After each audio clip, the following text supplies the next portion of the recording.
Hello and welcome to Farm Radio. This here is a Bang & Olufsen Beogram 3000-2, or what's left of it. It was operating. I can insert a quick clip of it playing. But what happened was I noticed the AFC switch was not functioning properly and the controls were dirty, so I cleaned the controls gingerly. And in doing that, when I tilted forward, I was mindful of these switches. These have those awful momentary switches, click on, click off, click on. And the only one that was not working was AFC. And this is one big bus bar of switches, power switch. And unfortunately, when I went to test it after cleaning, the speaker switches would not latch down. It was working still, but my worst fears have been realized. Is these nylon switches, these momentary click switches like this. There's a nylon nub in there, and they're broken off, several of these. And this has over 100 connections. And the worst, to make matters worse, while I was photographing, the panel slipped and it tore the ribbon cable here, 8 conductor ribbon cable. So this thing is a mess. It's going to take a lot of work. This has a varactor tuner that connects via the ribbon cable here, so I'm not even sure if I put ribbon cable in there, if that's going to affect the capacitance or whatnot.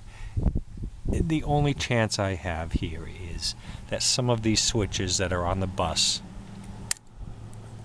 on the stationary snap, do not use the nub, so I could take the 3 or 4 broken plastic nylon pieces and replace them with these over here, as these don't use the little nub. But we're talking this, I'll show you the underneath. This is all one integrated mess. Okay, you can see what I'm talking about. Every one of these switches has that little nylon nub right there that controls the action of the switch, the one way. And they're broken off, the 2 speaker switches. And they're broken off. That one's good. These here don't use that feature. So these nylon pieces could be, there's the nub, could be swapped out, but you're talking disassembling this whole bus bar, and I know some folks are experts at it, but I am not. This is the Achilles heel of these things. Nylon, old age, ribbon cables that are crumbling. It's just sad because it works very well.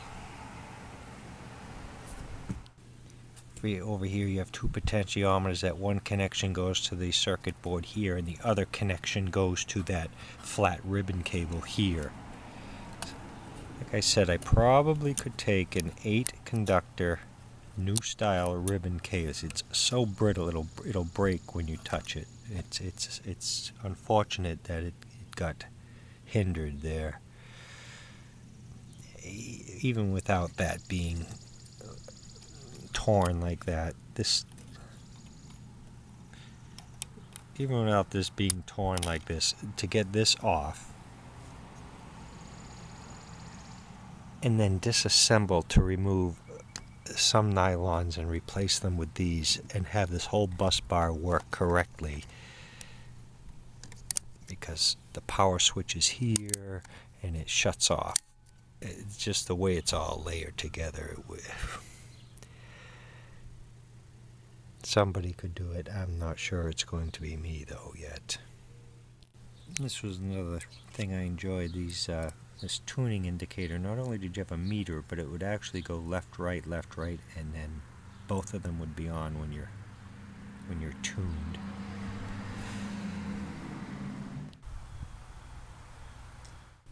Okay, I've made notes.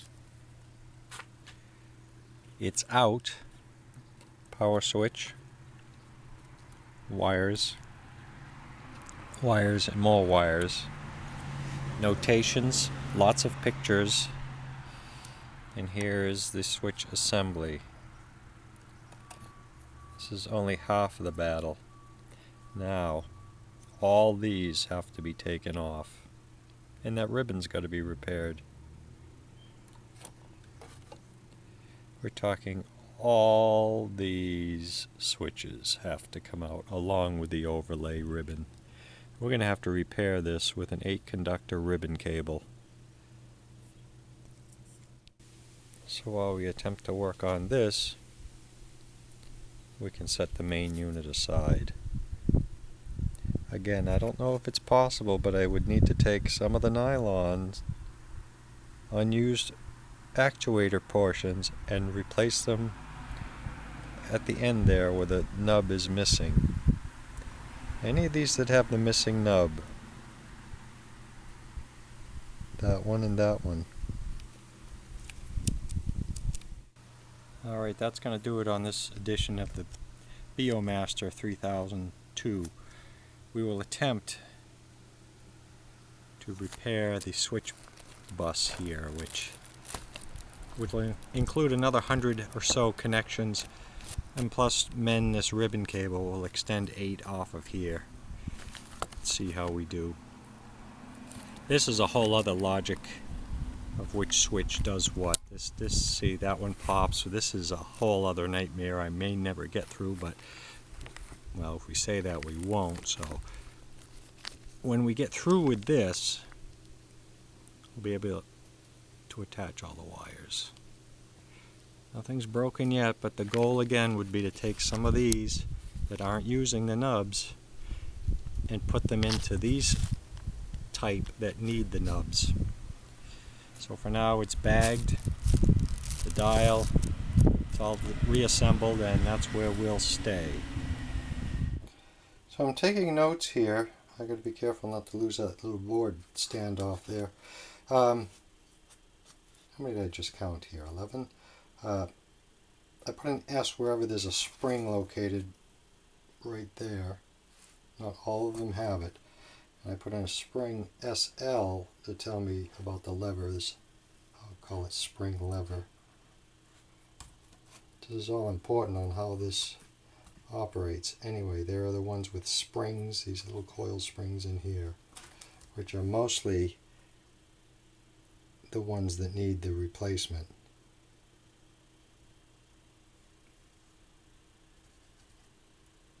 I'll have to take all these springs off here, all these clips and all these springs. So we have 1, 2, 3, 4, 5, 6, 7, 8, 9, 10, 11 springs, 2 with levers.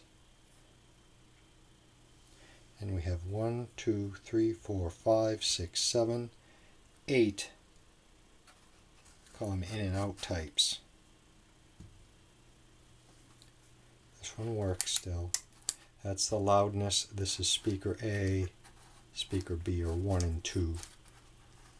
So it's obviously the ones that were used the most. But I swear this worked, else I wouldn't have been able to test it, but we're this far into it. Alright, I've marked every bad one with a red Sharpie. And every switch has 4 bays with 3 occupied. 1 is missing on every one. I did not unsolder all the switch bases. I just pulled it off of the rack, but just documenting this. Don't know where to go yet. We're one step closer though. I take that back. The red AFC only has 2 of the 4 occupied, hence 2 sets of wipers. We're not going to be able to put these back on the way they came off, because there's a pair and each are spring loaded. They have to come in from the back. So I may have to unsolder each one of these anyway, regardless. I wish I could find out who the OEM of this switch was over in Denmark. This says P-R-O-M-M-E-T on the, but that's just the power switch. So I need to borrow two more from here, but I have to replace them with ones from over there. So nothing more can be done until I remove all the solder from these switch bottoms and reinsert them one at a time and crimp them back in. I'll just take further notes. This is the AFC switch. This is that spring with the lever here in position 1, 2, 3, 4, 5, 6, I'll say. 7, 8, 9, 10. There's 10. And I put these on a piece of tape. We cannot lose the conductors. 1, 2, 3, 4, 5, 6, 7, 8, 9, 10. And this is the only one, the AFC, that has 2 sets of contacts instead of the 3. Alright, let's take a pause here and see where we're currently at. Have the 10 switches off the first bank. In review, I've replaced the bad one in the red with green from a non-user. Now I have to take a couple more of these donors and put them in the 2 speakers there and there. These have all been unsoldered. And the ribbon cable, what we'll do is we found some 10 conductor, and I'm going to run, I think what I may do is remove the whole ribbon cable from the rest of the unit, put a piece of Mylar behind it if I can, complete it physically, and then run this along the side or back of it. Again, this whole bank here uses the mechanism, the click down, click off. So I can't use any of these as donors. I have to go over here. So I've marked this one green. So it has the nub. And mind you, these use 4 sets of contacts. So we're going to have to transfer one of them or all of them over to here. Probably just the one that's missing. And we take it and we'll install it in here. Okay, they've all been replaced. Try and do this one hand. 1, 2, 3, 4, 5. I'm not going to test these 2 because they're there. Okay, they've all been tested. 2 left on this row, and I'm burnishing each of these silver or whatever they are switches with the oxidation with a little Scotch-Brite, shining them up. I'm a little leery about putting deoxit in here with the lubricant and whatever, because I don't want anything to affect this nylon. This nylon is bad stuff. There's row 2 ready for disassembly, reassembly. I noticed an error on pawn disassembly.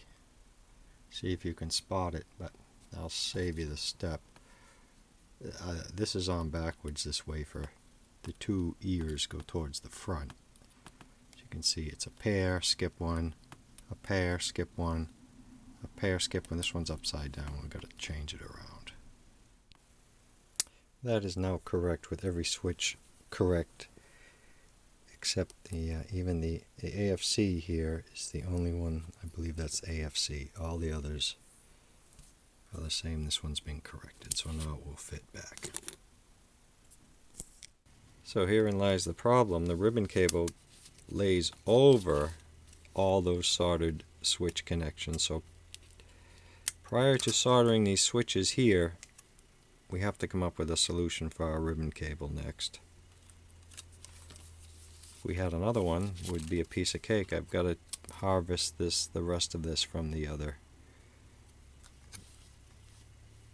unit. Lays over just like that. But these have to be soldered prior. I'm not certain if I can solder. I suppose the way they have this, I could solder I could solder them. So it looks like they're only hitting the ones without solder pads underneath. It's not all the middle, all the middle, all the middle, all the middle. Okay, we'll think about this a minute. Okay, there are two that get soldered. There are two that get soldered along with the ribbon, and that's these two right here. That's the stress point. That's probably why it tore right there, there and there. Actually, there's no cladding, so these are just, they're just switch. No, they're the pots. Okay. These are the two potentiometers, which don't have a circuit connection. Okay, so we won't solder the pots. But we can solder the switch bank.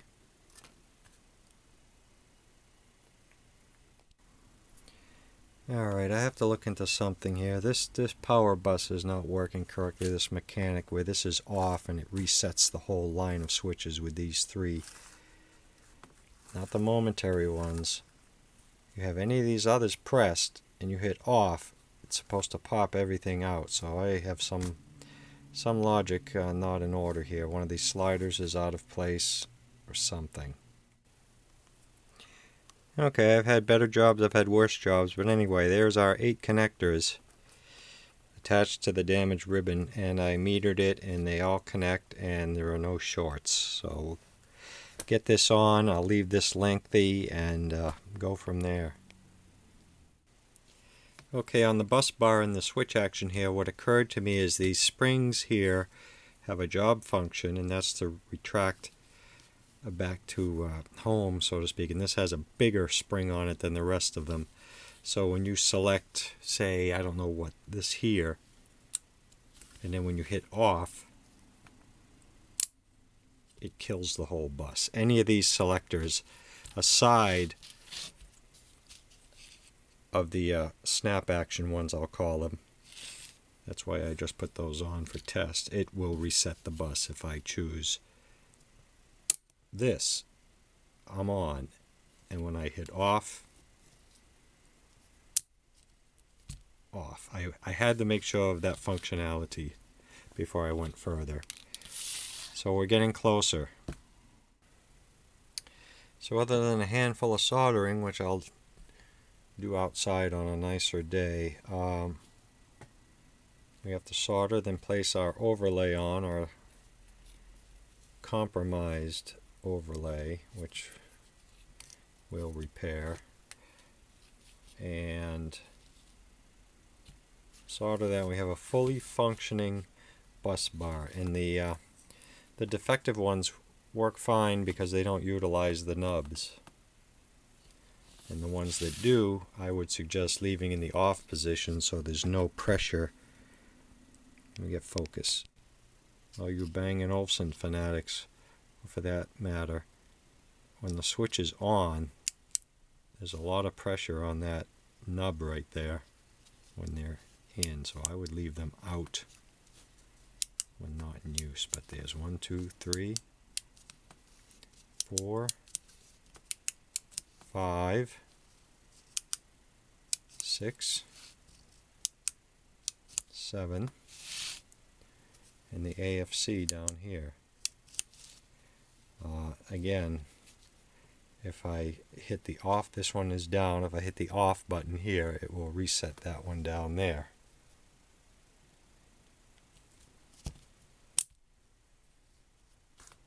And also if I choose this one, and then I choose another selection, it pops the corresponding button out. Alright, you get the idea. That's it for now for this stage, this section of the bus bar.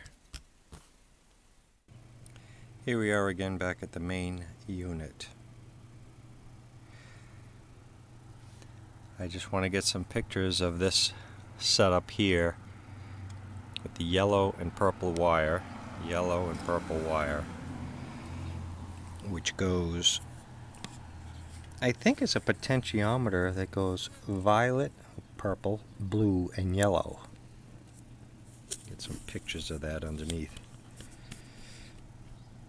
Violet, blue, yellow. I don't think I'll have any trouble tapping into these points here. I just will have to note them. And here are our 8 connections. And this is very rigid, not very flexible. So I want to disturb as little as possible and watch the old dial string, of course. And we have to introduce the other end of our blue cable to these 8 conductors here. 1, 2, 3, 4, 5, 6, 7, 8. And this tunes the, I thought it was a varactor tuner. I'll have to research this. These are not capacitors, they are actually potentiometers. But there are some capacitors there, so it's like a, I don't know, RC network. Anyway, everything seems to be able to come together here. I'll take some photos, and somehow I've got to put the other end of our blue cable along here. Alright, we'll take a minute and yap about this unit a little bit. As everything, the more I work on it, the more I don't like its mechanical aspects, but the engineering is excellent, except for the mechanical attributes. Uses all, well, we have some Motorola drivers here.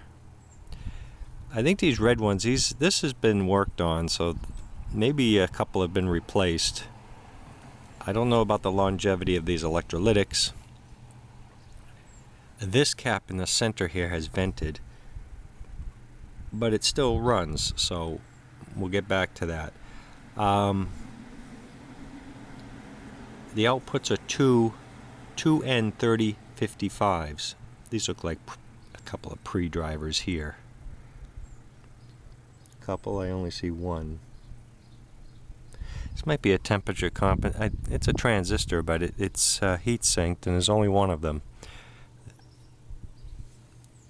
Could be for temperature compensation. I did see a PTC. Oh, here's another one over here. So these are probably drivers. Okay, 2 channels, 2 N3055s, which are good for about, is it 15 watts a side? 30 watts? We'll get back to you on that.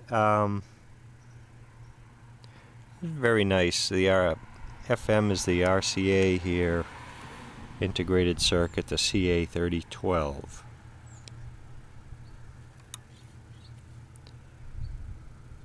Hopefully we'll get this thing back up and running as it was, with all the switches working. I was able to find the schematic online, which is helpful. It does notate all the switches, A, B, C, but it doesn't show anything about what wires, all these wires that have to go on to the certain pins. So it's good that we took photos and notes on that. Trying to get some photos without my shadow of the camera in the way, but most of those 8 connectors, I'd say 6 go to the 6 capacitors there, so I might just tack onto each capacitor and leave the ribbon, and then there's like a common and maybe one other, so I'll look into that a little after I take some photos here. But these are the presets. Oh, shadowing. I've gone ahead and removed these 2 screws here, and I believe it's not a dial cord per se, as you would think. It's simply an assembly I should be able to just tilt back and over. There is that one bus, but I want to look underneath. Just a potentiometer.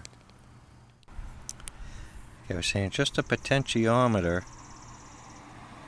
And it's basically like one of these presets here. 1, 2, 3, 4, 5, 6 presets, and that makes 7. So maybe that's why there's 8 conductors on this ribbon cable, because this is in the mix. This is nothing but a live real-time preset that doesn't have any button associated with it.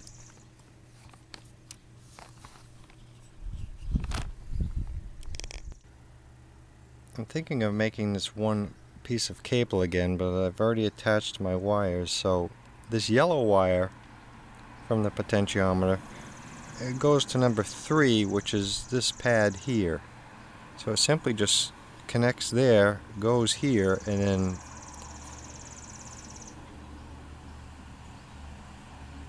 I have to think about this. I believe it goes here because these two are the pots. These two are the one side of the pots on the switchboard. I was also thinking of shoring it up with a piece of Mylar like this behind it. Let's see. Well, I've super glued the ribbon, and I added a little strip of Mylar here for support. We'll see, to keep it from tearing.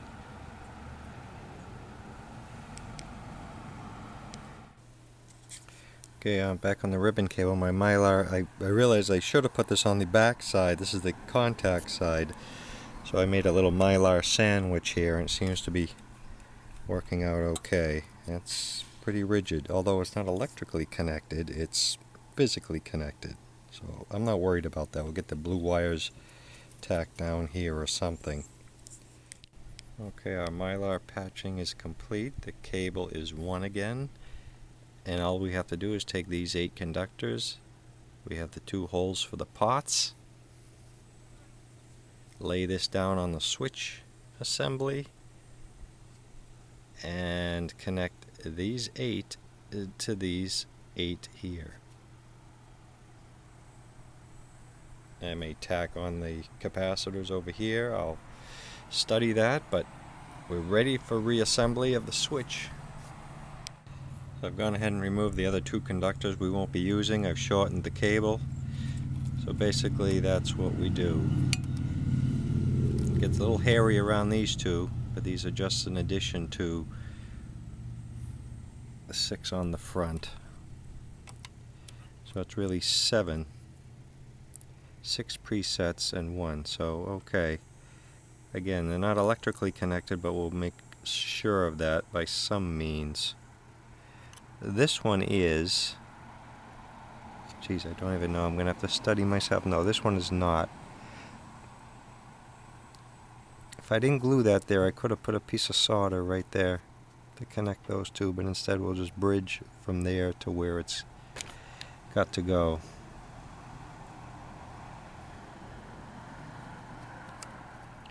Almost done. One more close-up of that pot there. And Mr. Blue went on this pad right there. So final assembly should look something like this. We can solder these now. The last step, we'll solder these and then we'll overlay our repaired ribbon cable that's been reinforced with Mylar patches, which is pretty strong at the moment. That's good. It's a shame we tore that, but when you break something, you fix it. That's it, a little mend.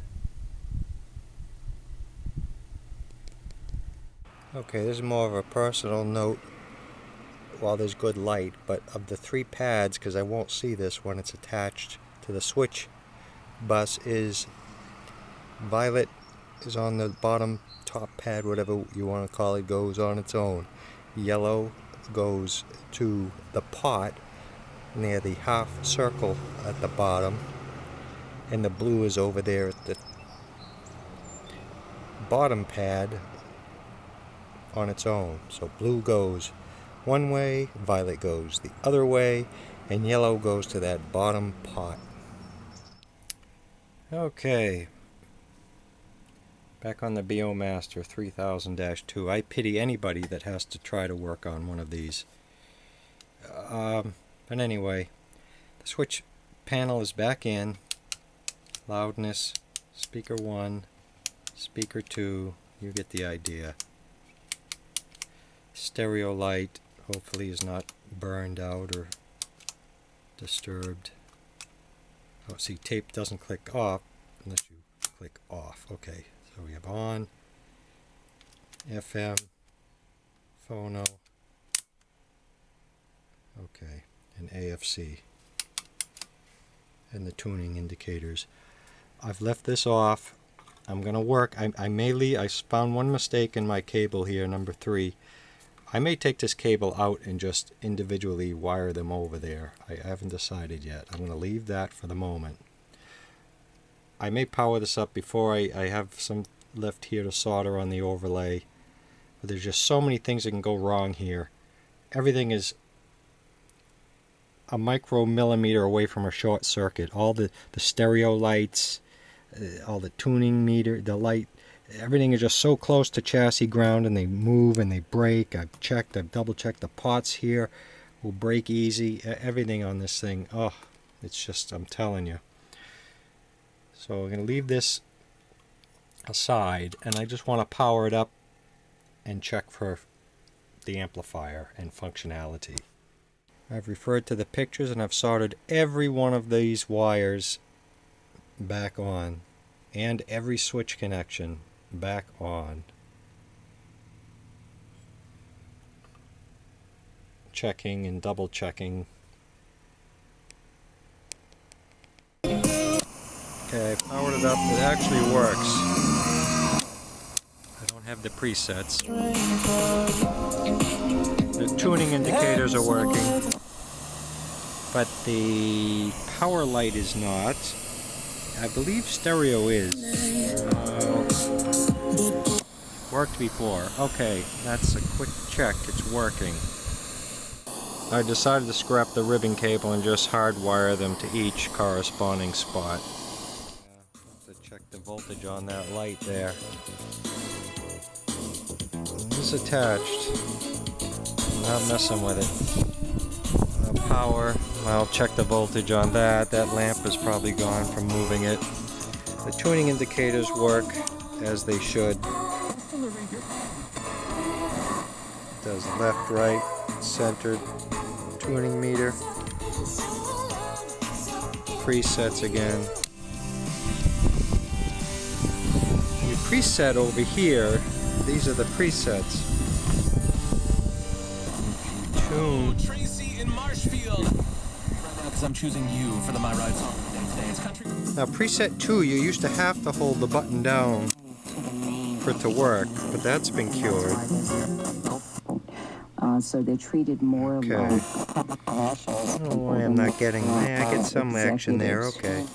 Are there to actually change the climate into higher... And that'll be 2. And what does changing 1. the climate mean? What are the things that you see to do? Same stations. 3 stations with the same programming. Confusing sometimes. Okay. That'll be 1. Chief Diversity 2. Officer. 3. 4. 5. 6. AFC, it's not broken. You have to adjust this front panel. It will latch down. Okay.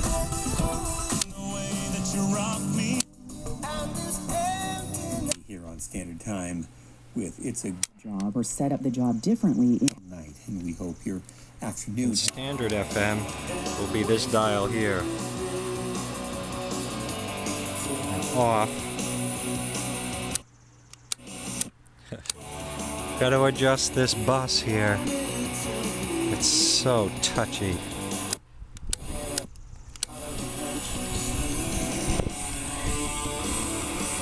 And that's just an adjustment. If I put pressure here, it will.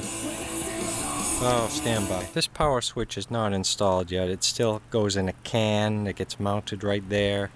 What I can tell you is, I'm sure it will work once it's together.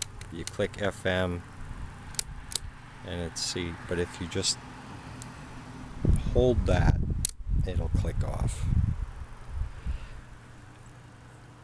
So this is, no, we're going to look at that, but it's not broken, because if I do phono, it acts right away. FM. It moves, but it needs to be stationary. This thing, I'm telling you, needs to be like that. What is this thing doing? There. Alright, enough of this nightmare for right now. Okay, back inside. I attached this box and support mechanism that this has here on the AC switch so I can show you when you click the FM and off, it works properly. I don't know what that's all about. Okay, we'll go down the list here. Loudness, which I'll leave off. I don't want any spring tension. Speakers off, on, 2 off, 1 off. Filters, mono, tape.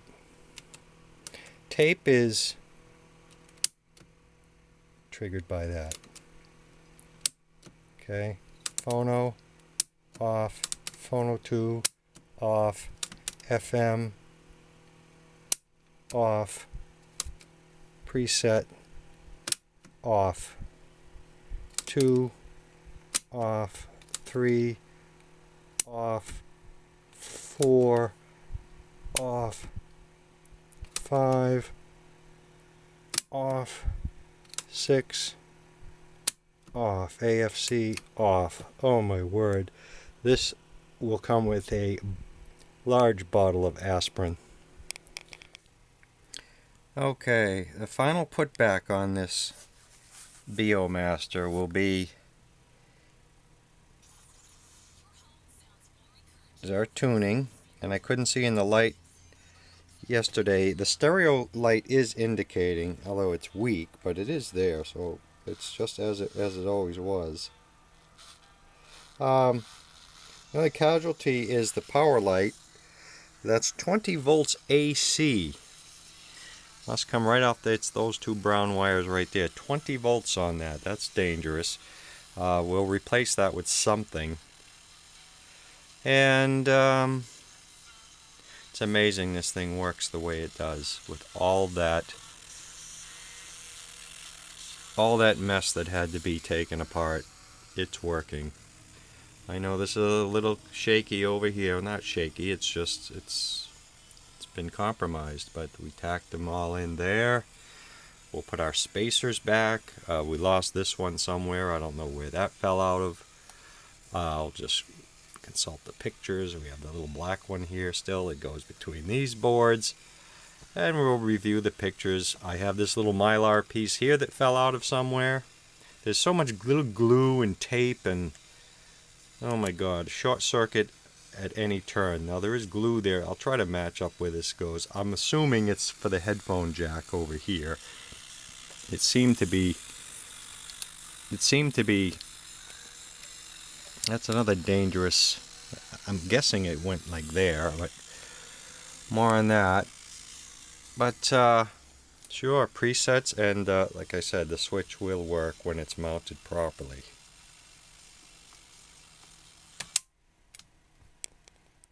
Okay, I'll check all inputs and I'll put one last video up. This does have kind of I'd say a sonic sound to it. It's got bizarro sound to it.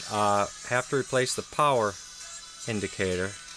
I really don't even want to touch this thing. This is everything about this is like, oh my god.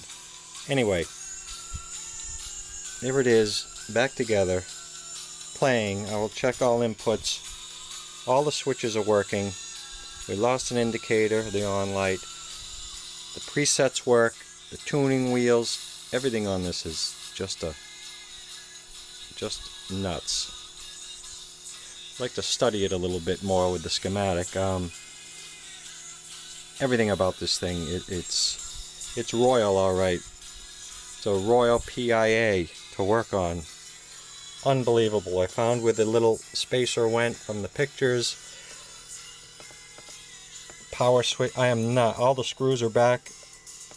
I'm not touching this thing in this lifetime ever again. If you see one of these, I highly recommend you run.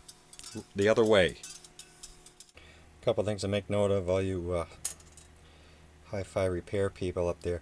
They didn't use several screws. Look at this machine screw. Same with the back when they replaced the output transistors, whoever did. They just put coarse threaded wood screws in the back. I tapped it and put the proper screws. I had to go up one size millimeter wise, but I put metric screws. Same with the back here. Metric screws are gone. I have some metric screws I was going to put in, but they have these self tappers in there, so I'm going to do that. And this indeed is our power indicator. It is in fact blown, the easiest thing to change. I'm going to try an automotive one or an LED or something. I found an automotive one, so other than the flicker, I think that's the camera, not the lamp, we're good to go. I even insulated it because I don't trust these guys. Everything is so close to a short circuit here. And there we go. That's fine. That'll run cool. That isn't going to melt plastic or anything. And it flickers a little, but I don't care because it's AC. That's fine. Okay, and like most service shops back in the day, there's another tag in there. There was probably a schematic here, and like most shops of the 70s, they took it. Me being a victim of my own, send in for warranty repair, a unit, and it comes back without the schematic page on the back. And it's like, hey, where did the schematic go? Well, we don't know anything about that. Okay, final test with speakers attached. While I'm on the rant about the owner's manuals, cars were the same way. I had leased cars for a number of years, and you bring it in for an oil change at one of those oil stops, and they, a few months later, I look in the glove box for something, and there's no owner's manual. Where's the owner's manual? You go back to the lube shop. Oh, he must have taken it out while he was reading the capacity. Oh, yeah. Brand new car. No owner's manual. Anyway, this is where it all began. Nylon switches. I checked all inputs work. There's signal across phono 1, phono 2, tape. So here we go.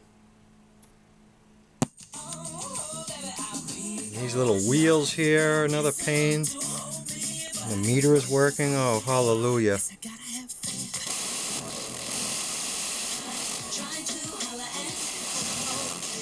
I think Darius could do something with this. AFC is another locking. Talented guy. Locks right in. Presets.